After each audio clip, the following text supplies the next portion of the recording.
Hey everybody, G Bear, Homesteading the Desert, May 14th. It's a Monday, and it's a little breezy, but it's comfortable. It got a little bit warm today. You're looking at my table saws here because I was doing some work. I'll show you that in a second. But one of the things I had to do was I had to level off this first set of 600 watts of solar panels because now the sun passes directly overhead. It comes up right down over there and it goes straight up overhead, and as you can see, it's right there now, and it will go down right there. So in this position I get the most light on these panels during the day. I've got to re-drill a hole and reset my angle brace. I still got my wrenches down there. That was one thing I wanted to do today, but I got involved in something else and it took away that time, so I'll get to it tomorrow, maybe. I also want to level off the other set of panels because that's the best angle for this time of year. I had them set like this last year, and I get the earliest morning sun on them and the longest part of the day the sun is on them all the way down to setting down on the back side of the mountain. I got to get my binoculars out because up there right on the crest of the mountain there's some kind of a tower or something that's gone up. I want to check to see what that is without driving up there. The road gets pretty rough up that way. All right, let's turn around. You'll see my table here, my shadow there, and you see my nice warped 2x4 just warped while it was sitting out here. What I was doing today was building my garden house. And I only picked up a portion of the lumber thinking I'm not going to get that far, and I'm shy at least one roll of wire, and the wire is on back order, and this is the wire I'm using. This is avian wire for birds, and you can see my finger doesn't even fit through the hole.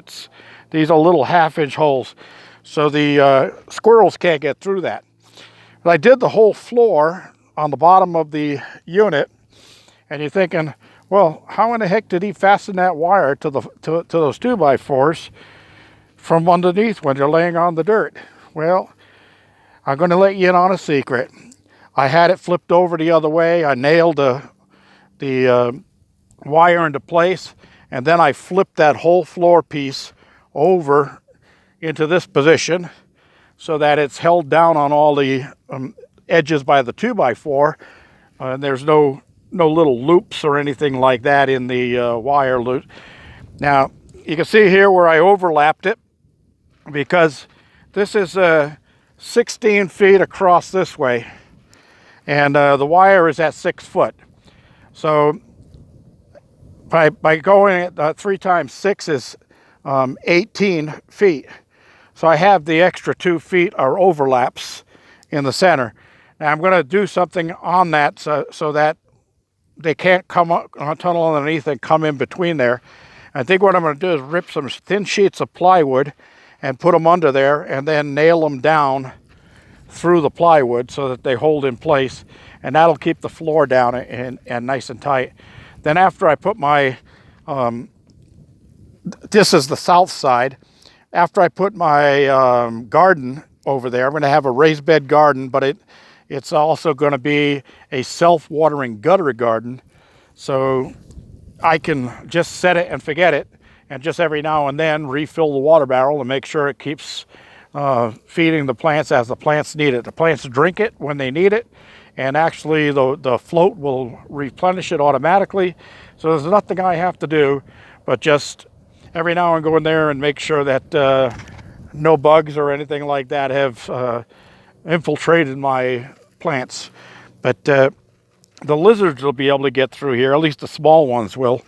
And I'm also going to let a few of them in during the day. I'll leave the door open and let them sneak in here so that they can come in here and make a home underneath some of the stuff and just stay in here and eat extra bugs.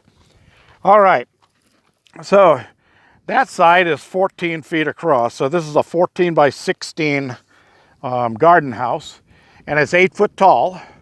Well, it's actually 8'3" tall because of the 2x4's top and bottom.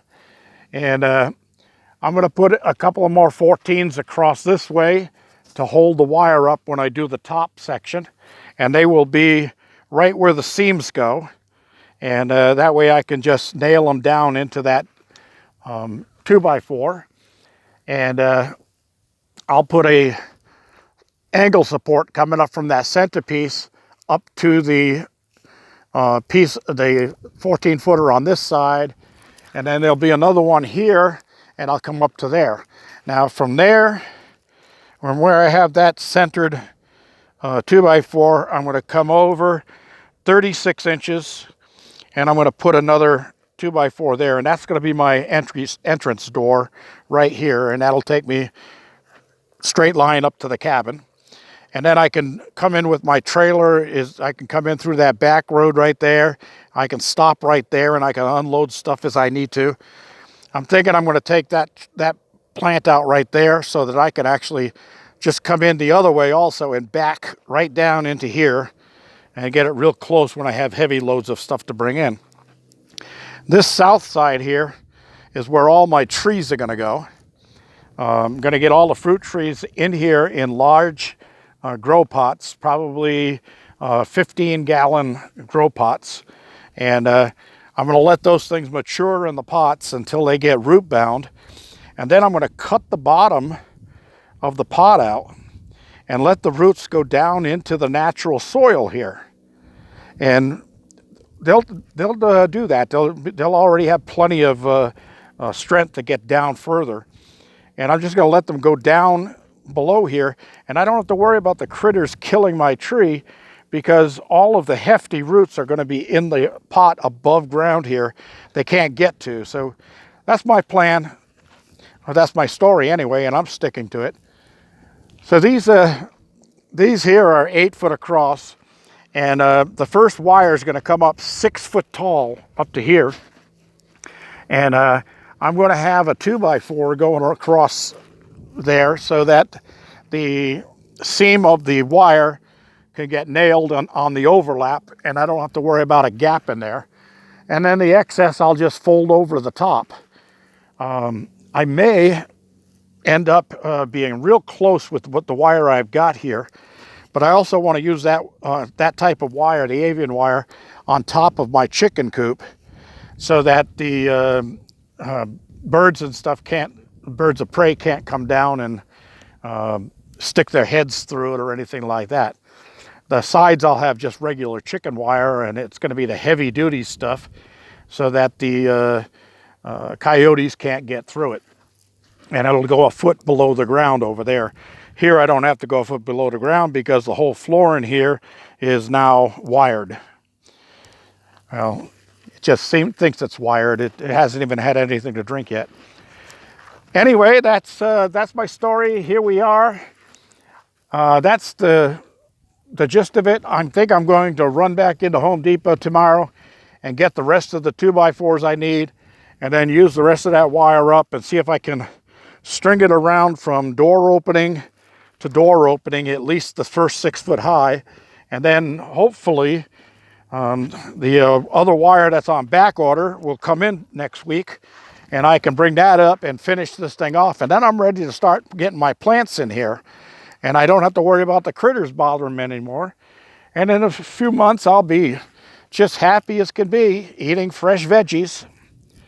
Right now, I have to store-buy the veggies, and they're not cheap.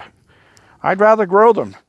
I have tons of seeds, and I don't mind starting them from seed. I'll show you a little secret next time I'm inside working on that.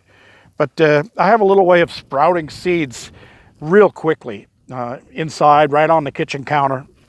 And it's not those grow boxes I showed you. That's something new I'm just trying this year.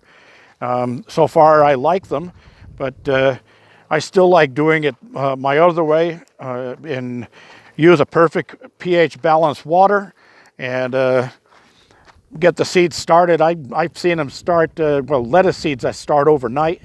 And corn seeds, usually in 3 to 4 days, are already sprouted, things like that. So that's why I like to do them, and I get them started early inside. I don't have to worry about the temperature because they're all inside. And then when they get a little stronger, I transfer them to pots.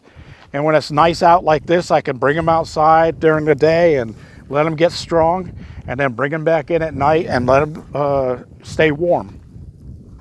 All right, everybody, that's it for today. G Bear signing off from this episode of Homesteading the Desert.